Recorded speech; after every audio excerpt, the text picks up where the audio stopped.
So the internal shop tour, I guess the first thing to point out is the lift. I went with an 8-foot ceiling, so I went with a shorty two-poster from Max Jack. It's great lift, and it's also portable, quote unquote, if you unbolt it from the floor.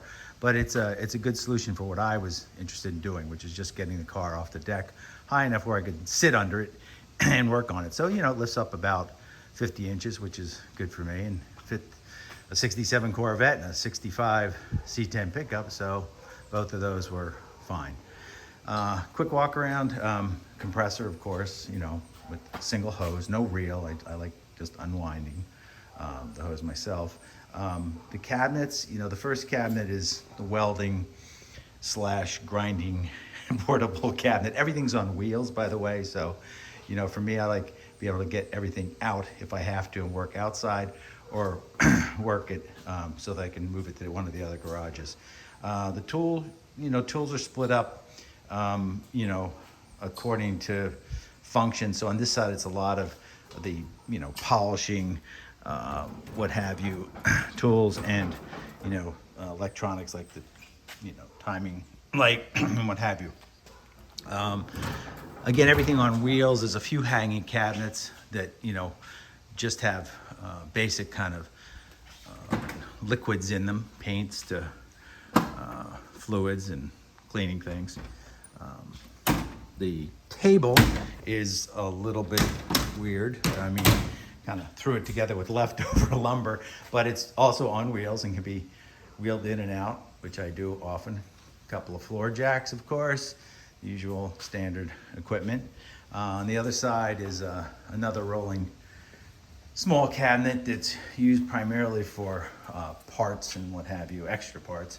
The lift, like I said, is portable, so the hydraulic system for the lift is set aside when I'm not using it. We moved here from Vegas, so I had to get a slot machine.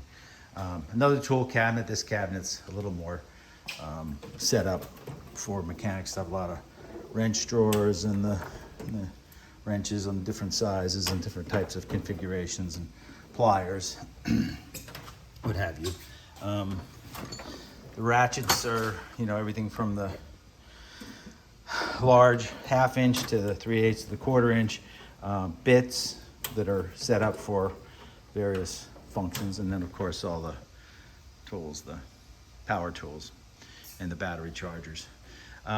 The rack, I like having access to all the moving parts that I need that are like screws and nuts and bolts. So, one of these open rack things was kind of my solution.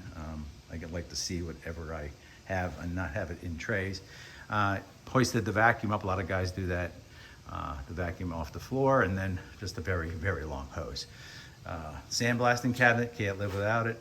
Now, if you're doing renovations and restorations and what have you, so sandblasting everything, and that's kind of handy. And then there's a little portable blaster underneath. So that's about it.